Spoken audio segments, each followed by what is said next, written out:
जय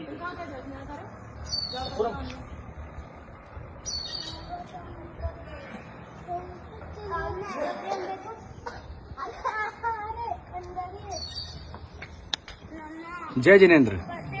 भारतवर्ष का एक प्रसिद्ध राज्य हिमाचल प्रदेश, और आज हम हैं कांगड़ा दुर्ग के एक विशिष्ट जैन मंदिर श्री आदिनाथ भगवान की 5000 साल से भी ज्यादा प्राचीन प्रतिमा जी जहाँ विराजमान है ऐसे तीर्थ कांगड़ा तीर्थ में, जो कि हिमाचल प्रदेश का एकमात्र जैन तीर्थ है।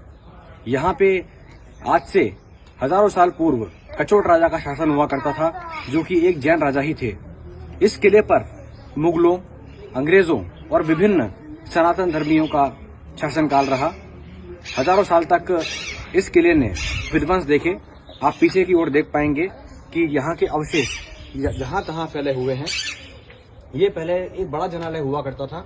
इसके स्तंभ जो हमको देखने को मिल रहे हैं, जो कि छिन्न भिन्न अवस्था में हैं, ये काफी प्राचीन हैं। नगरकोट की विज्ञप्ति विक्रम संवत 1497 में इस जनालय का उल्लेख मिलता है। वल्लभ सूरी जी समुदाय के विभिन्न आचार्यों को जब यहाँ के बारे में जानकारी मिली तो उन्होंने होशियारपुर से यहाँ पर एक शहरी पालिश संघ निकाला और इस तीर्थ की खोज करी। तब तक यहाँ पर आदिनाथ भगवान के समक्ष विधर्मी बलि दिया करते थे और वो इन्हें भैरव देवता समझते थे। और एक बहुत लंबे समय तक ऐसा हुआ कि यहाँ पर ये वाली प्रथा लगातार चली, क्योंकि यहाँ पर अंबिका माता का भी स्थान है। इसलिए थोड़ा सा कंफ्यूजन रहा लोगों में कि परमात्मा एक हिंसात्मक प्रवृत्ति वाले हैं। लेकिन जब परमात्मा की प्रतिमा जी के बारे में जानकारी मिली तो आचार्य समुद्र सूरी जी महाराज साहब ने इस क्षेत्र को नाम दिया उत्तर का शत्रुंजय, और उन्होंने आदेश किया उनकी ही साध्वी जी को, जो उनके पाठ परंपरा में साथ में थी, साध्वी मृगावती जी। उन्होंने आर्कियोलॉजिकल सर्वे ऑफ इंडिया और भारत सरकार के माध्यम से इस कोर्ट के अंदर पूजा करने की अनुमति मांगी। तो आइए हम चलते हैं दर्शन करने के लिए अब ऐसी प्रतिमा जी के, जो कि 5000 साल से भी ज्यादा प्राचीन है। आइए परमात्मा की।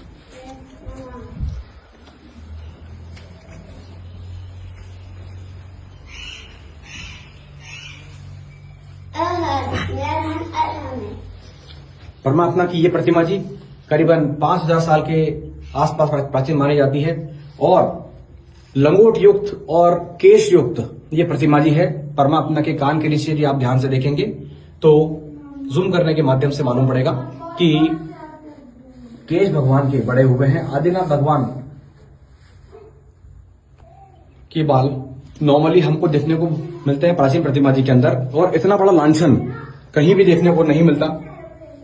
बहुत ही दुर्लभ है प्राचीन प्रतिमा जी के अंदर तो स्पेशली, और इससे बड़ा लांछन मैंने प्राचीन प्रतिमा जी के अंदर अभी तक तो नहीं देखा है। आप केश विन्यास देखेंगे तो केश विन्यास आपको एक अलग ही अनुभूति कराएगा, और परमात्मा की आंखें बाहर की ओर निकली हुई हैं। जैसा कि यदि आपने आदिनाथ भगवान के प्रतिमा जी के दर्शन किए होंगे बीकानेर के कोचरों के मोहल्ले में, उनकी जो आंखें हैं, ऐसी आंखें पूरे भारतवर्ष में कहीं भी देखने को नहीं मिली है। सेम की सेम वैसी ही आंखें यहाँ पे देखने को मिल रही हैं, क्योंकि ओल्ड टाइम में कांच की आंखें लगाने की व्यवस्था नहीं थी। अभी वर्तमान में यदि हम देखें तो भगवान की नेत्रों की ओर बाहर की ओर निकली हुई हैं। इसी में ओल्ड टाइम पे आंखें लगती होंगी। परमात्मा की प्रतिमा जी का शरण हो रहा है, इसलिए अभी फिलहाल प्रक्षाल बंद हो गए हैं। आप देखेंगे कि हल्के हल्के डॉट्स देखने को मिल रहे हैं। ये इसकी प्राचीनता का उदाहरण है, और सिर्फ अभी वाक्य पूजा ही और दर्शन लाभ ही हम लोग इसके ले पा रहे हैं। आप सभी से निवेदन है कि जल्दी से जल्दी ज्यादा से ज्यादा लोग यहाँ पर आए, दर्शन करें। प्रशस्ति भी नीचे लिखी हुई है। यहाँ पे जब नीचे हम देखेंगे तो इसमें पूरी प्रशस्ति लिखी हुई है कि कब और कैसे यहाँ की स्थापना हुई है। बहुत ही प्राचीन ये जनालय है, और भगवान नेमिनाथ जी के समय पे भी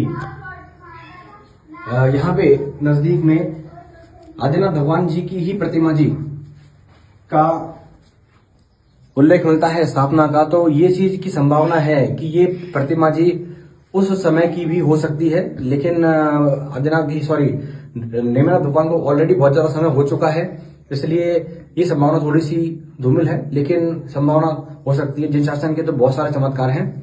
जय जिनेन्द्र, जय आदिनाथ।